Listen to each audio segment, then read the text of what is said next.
Hey everybody, it's Crash Knife Fight and I'm back with another video on how to be a better teammate. Today, I want to dive into special units and specifically the Enforcer class. Next to heroes and villains, the Enforcers are the most powerful class on the battlefield and one of the best ways to spend your battle points. Enforcers can help turn the tide of battle by providing some serious firepower to lock down objectives or break the enemy's defense. Although the abilities are the same, each Enforcer variant has some unique qualities. I'm going to discuss their shared characteristics and abilities first, then talk about the star cards, dig into each variant just a little, and finally offer some general tips. So let's get this started. The Enforcer's abilities help set this class apart.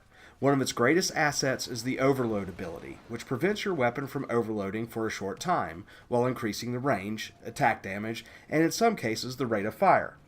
The one drawback to this ability is that it greatly decreases the Enforcer's movement speed while activated and prevents the class from using a combat roll, dodge, or sprinting. The next ability is an explosive device unique to each variant. 3 of the 4 Enforcers are equipped with an imploder-type grenade, while the Super Battle Droid possesses a rocket. All 4 variations enjoy unique characteristics I will discuss later. The last ability is Fortify and works the same for all variations. Fortify temporarily increases the health pool by 175 points. It can be used to pad the Enforcer's full health or used as a temporary heal once you have suffered some damage. Now let's talk about star cards. The Enforcer class has 5 star cards to choose from and they all have some value. Battle Hardened increases maximum health points, Survivalist regenerates health faster, Enforcer Training regains health points with each enemy killed, Expert Weapons Handling increases the duration of overload, and Explosives Expert increases the area of effect of the Enforcer's explosive device. No question, you should be equipping the Battle Hardened card. This is the only one I will say that you must have in your kit. Increasing the overall health for a class that is supposed to stand and deliver is essential. While the other 2 slots come down to personal preference, I do believe that Explosives Expert is also almost essential for the Wookie Warrior. A purple Explosive Expert star card increases the area of effect for grenades by 70%. This transforms the Wookiee's thermal imploder from a good grenade to a mini nuke. A lot of players go for health over power, but I prefer power over health in my star card loadout. In addition to Battle Hardened and Explosives Expert, I go with Expert Weapons Handling. Again, this is a matter of personal preference, but I prefer getting a little more time with the Overload activated. This can really make the difference when locking down objectives, and moreover, it will keep heroes and villains at a distance. Those precious extra seconds can be the difference in gaining a victory against a hero, rather than having them retreat as your overload goes into cooldown. Now that we got the abilities and star cards out of the way, let's talk about the Enforcer variants. I will start with what is arguably the most powerful of all Enforcers, the Wookie Warrior. The Wookiee's thermal imploder alone makes this class extremely deadly. Make sure to rank up your Explosive Expert star card to max out the effective range of this grenade.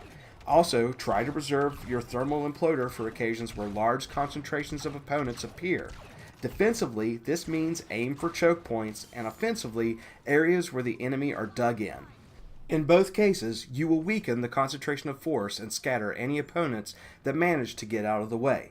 The Wookiee's Bowcaster with the Overload active is incredibly powerful, but only effective at a short to a mid-short range. I try to activate Fortify just prior to activating Overload, which will allow you to take on multiple enemies by taking some damage while the quick time to kill with the Bowcaster cleans up troopers. Again, try to direct the Overload towards larger concentrations of force in attack situations. A good flank followed by a thermal imploder and a salvo from the overloaded Bowcaster can clear a path for your teammates. This is another occasion where the Expert Weapons Handling star card is useful because the added time will allow you to lay down some suppressive fire. When your overload goes into cooldown, make sure to retreat. Its effectiveness is extremely diminished without the ability activated. Do not attempt to take on multiple enemies. Give your abilities a chance to cool down and your health to regenerate because a dead Wookiee is no good to your team. The next Enforcer, and nearly as powerful as the Wookie Warrior, is the Death Trooper. The Death Trooper's DLT-19 Heavy Blaster has a longer effective range than the Wookiee's Bowcaster, but just slightly less powerful. Nevertheless, it has an extremely short time to kill for trooper classes and can deal considerable damage to heroes from a distance. The Death Trooper's Sonic Imploder is much weaker as far as damage goes compared to the Wookiee's Thermal Imploder. However, it makes up for it with another unique characteristic.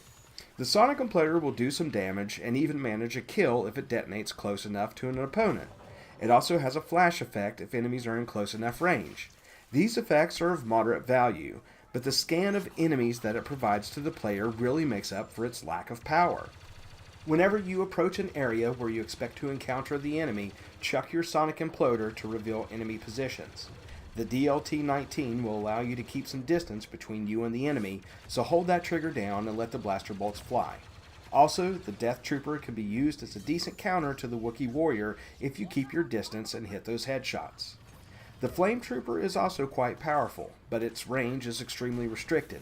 The Flame Trooper's Incendiary Imploder is an effective area denial weapon. Upon detonation, it will spread across the ground and continue to burn for several seconds. It should be employed like the Thermal Imploder against the largest concentrations of force possible. The Flamethrower has an extremely short range, but it makes up for it to some degree with its high damage output. It will also penetrate shields, and lightsaber users will be unable to block its effect. Make sure you wait until the last moment to activate the overload to ensure you are in close enough range to melt the enemy. The Flame Trooper is best used in enclosed areas and doorways. Finally, the B-2 Super Battle Droid. In my opinion, possibly the weakest of the Enforcer variants, but still quite effective. Its blaster has a moderate rate of fire and decent range. Its wrist rockets possess a limited area of effect. The upside is it's powerful enough to kill any of the regular trooper classes and causes some splash damage to nearby enemies. Plus, it has an immediate effect upon contact rather than waiting for a grenade to detonate, allowing enemies to get out of its way. On overload, the Super Battle Droid's blasters have about the same damage output as the Death Trooper's DLT-19. So, here's a few general tips. The Enforcers can take some damage, but try to avoid staying out in the open too long. Find cover when your abilities are in cooldown, because a dead Enforcer is no good to anyone. Because of its high damage output, Enforcers will get targeted, so be aware that enemies will come after you. In regards to the Wookie Warrior and Flame Trooper, try to employ their grenades against the highest concentration of troopers. Try to avoid tossing it at just one enemy. Also make sure you are as close as possible and can line up several opponents before activating the overload. This also applies to the Super Battle Droid and Death Trooper, but you have some more range to work with in their case. Keep in mind that you can also deactivate the overload. If things are getting too dicey, click it off so you can roll away or find cover. Finally, try to reserve using the Fortify ability in conjunction with the overload so you can stand and deliver for an extended time. When it comes to incorporating the Enforcer into team play, it is a lot like using a robust heavy class with better accuracy. The Enforcer's grenades or rocket will help thin out the enemy, and the blaster overload can lay down suppressive fire while you inch your way towards objectives or hold down an area. So make sure you are investing some time into leveling up this formidable special unit. That's all I have for now. Make sure to give this powerful class a try, and I'll be back with a new video soon.